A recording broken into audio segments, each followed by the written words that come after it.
Mari gunakan akal pikiran, gunakan akal sehat untuk melihat sesuatu. Assalamualaikum warahmatullahi wabarakatuh. Salam sejahtera untuk kita semua, salam demokrasi dan salam pluralisme. Oke, jumpa lagi di Sahabat Rahmat Channel. Nah, untuk kali ini sahabat-sahabat sekaitan dengan Capres Pak Anies, yang pastilah yang namanya calon pasti heboh kan dicari di media sosial sekaitan dengan rekam jejak dia seperti apa, karena dia mau menjadi calon pemimpin di Indonesia, yaitu di 2024, sehingga pasti orang akan ramai membicarakan sahabat-sahabat. Nah, tetapi untuk kali ini sahabat-sahabat, ternyata Pak Anies ini itu hanya cerdas merangkai kata-kata, membangun narasi dan membangun retorika. Nah, karena selama dia menjadi gubernur di DKI yang dia anggap sebagai rekam jejak untuk menyelesaikan problematika yang ada di Jakarta, khususnya banjir, dan dia tidak bisa menanganinya, sahabat-sahabat. Nah, karena retorika yang dia sering bangun sehingga menjebak dirinya di dalam bagaimana menyelesaikan problem atau masalah yang dihadapi oleh Jakarta. Misalnya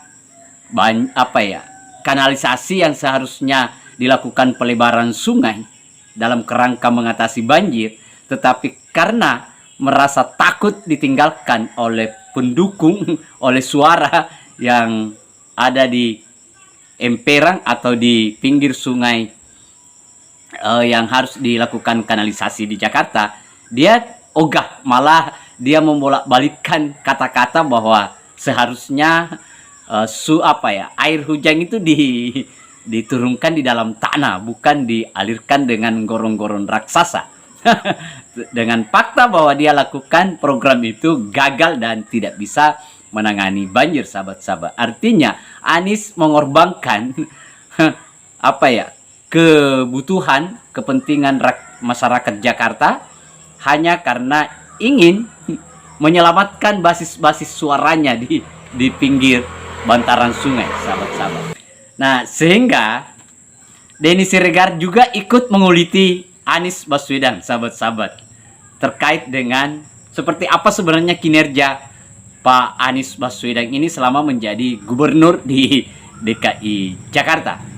Dan banyak sekali, ada Adian Napitupulu kemarin menyampaikan bahwa si Anies itu hanya pandai berkata-kata, tetapi dia tidak pandai menyelesaikan kota.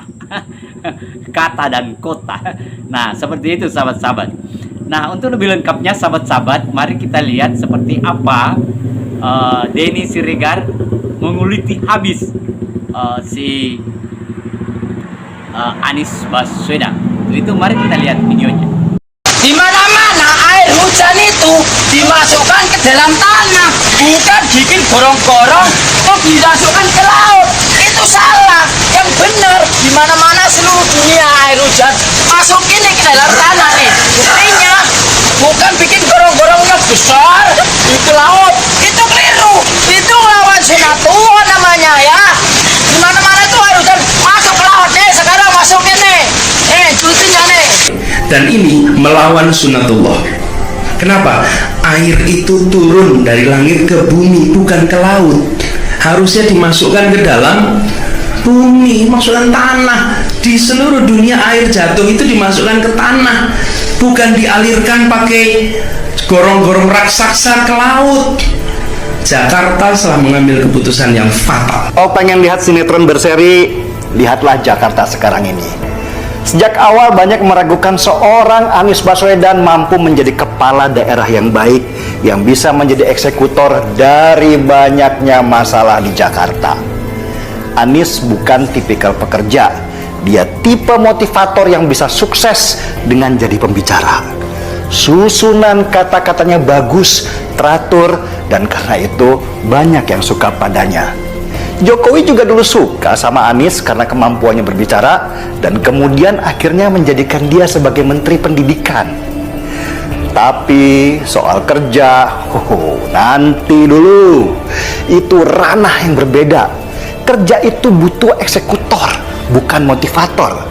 Seorang kepala daerah harus mampu dengan cepat menyelesaikan masalah, memanage ribuan pekerja di bawahnya, dan mencapai target setahap demi setahap. Itulah kenapa Jokowi dulu memecatnya jadi menteri, karena menteri itu harus berkarakter eksekutor, bukan hanya motivator. Dan Anies tidak mampu sedikit pun memenuhi harapan Jokowi dalam bekerja. Tapi kelemahan Anies tertutup oleh ambisi besarnya. Dia pengen jadi presiden dan pengen menorehkan sejarah dalam kehidupannya. Dan untuk bisa ke sana, dia bisa menghalalkan segala cara. Lihat saja Pilgub DKI 2017 yang dia menangkan. Pilgub paling brutal dalam sejarah karena menjual ayat dan mayat, dibiarkan Anies karena itu menguntungkannya secara politik. Dan dia menang di atas robeknya kebinekaan tanpa sedikit pun mau bersuara untuk melarang pendukungnya melakukan hal yang salah. Bahkan sesudah dilantik, dia masih bermain politik identitas dengan memainkan narasi pribumi untuk mengamankan serangan terhadap dirinya. Padahal dia sendiri juga bukan pribumi, tetapi warga negara Indonesia keturunan Arab. Banjir besar yang melanda Jakarta kemarin pun dia mainkan secara politik. Bukannya sibuk berbenah dan waspada terhadap datangnya banjir ke depan, Anies malah sibuk ingin berdebat tentang masalah naturalisasi dan normalisasi. Padahal inti sebenarnya sama, yaitu pelebaran sungai.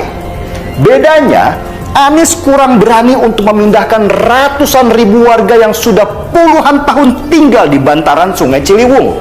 Kenapa? Ya, sekali lagi, dia butuh suara dari orang-orang itu. Beda dengan Ahok yang dulu dengan berani memindahkan mereka ke rusun demi kepentingan penduduk Jakarta yang lebih besar.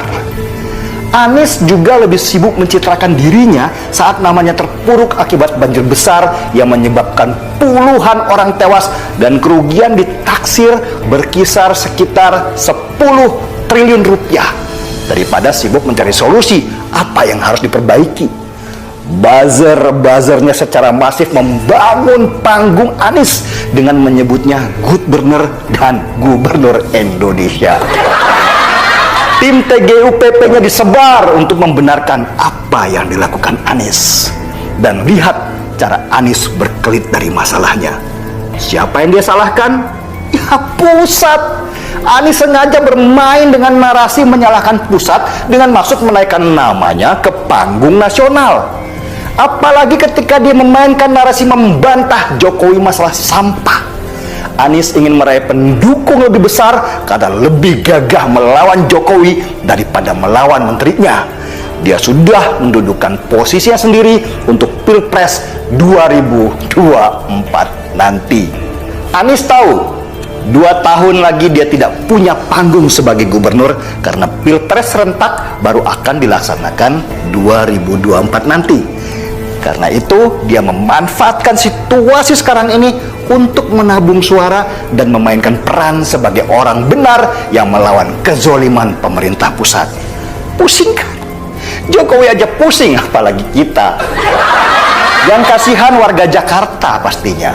Tanpa sadar sudah dijadikan injakan Anies untuk menaikkan popularitasnya. Anies juga seperti tidak peduli masalah besar yang dia hadapi. Yang penting citra, dan citra. Melihat Anies Baswedan seperti melihat sinetron berseri yang tidak ada habisnya, penuh intrik dan cara yang tidak elegan dalam menyelesaikan banyak masalah. Masalahnya, banyak politikus yang juga mengincar Anies dan mendorongnya. Mereka butuh suara juga. Mereka tahu Anies tidak bisa kerja, tapi bukan itu yang penting. Yang penting adalah bagaimana bisa memenangkan pemilu dan meraih suara. Para politikus itu tahu banyak para pemilih emosional yang tidak peduli apakah pemimpinnya kerja atau tidak. Yang penting dia santun, seiman, dan muncul di media-media sebagai pahlawan. Kerja itu belakangan.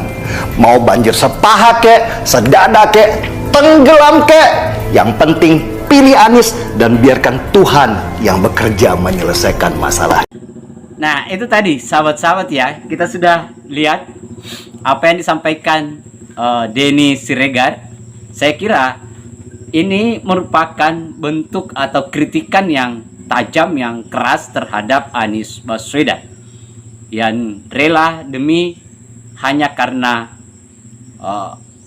popularitas dan dukungan saja dia mencoba untuk mengeles dengan menggunakan retorika, dengan menggunakan narasi yang sedikit dianggap berbeda supaya mungkin jemawa daripada Pak Ahok kemarin, yang dimana Pak Ahok akan melakukan pelebaran sungai, pengerukan sungai, dan membuat gorong-gorong untuk mengaliri air ke laut, tetapi dibantah dengan program andalan si Anies Baswedan dengan